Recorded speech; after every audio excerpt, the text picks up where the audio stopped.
Welcome to YSM news. Baking soda వంట చేసే అందరికీ దీని గురించి తెలుసు. కొందరు బేకింగ్ పౌడర్ను బేకింగ్ సోడా అనుకుంటారు. కానీ బేకింగ్ పౌడర్ వేరే, బేకింగ్ సోడా వేరే.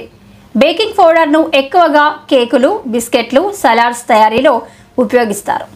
ఇక ఆరోగ్య ప్రయోజనాల విషయానికి వస్తే బేకింగ్ సోడాతో పలు అనారోగ్య సమస్యలను నయం చేసుకోవచ్చు.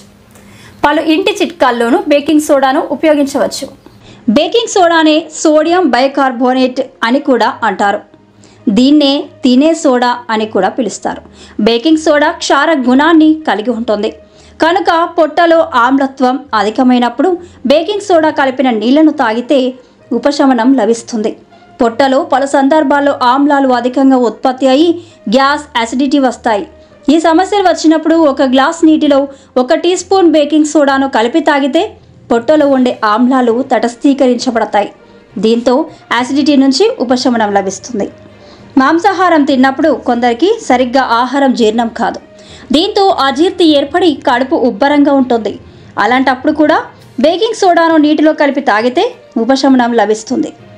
ప్రోటీన్లను విచ్ఛిన్నం చేయడంలో బేకింగ్ సోడా ఎంతగానో పనిచేస్తుంది. ఇది మాంసాన్ని జీర్ణం చేయడంలో దోహదం చేస్తుంది. బేకింగ్ సోడాను వంటల్లో ఉపయోగిస్తారు. మటన్ వంటి ఆహారాలు త్వరగా ఉడకాలంటే అందులో కాస్త బేకింగ్ సోడాను వేయాలి.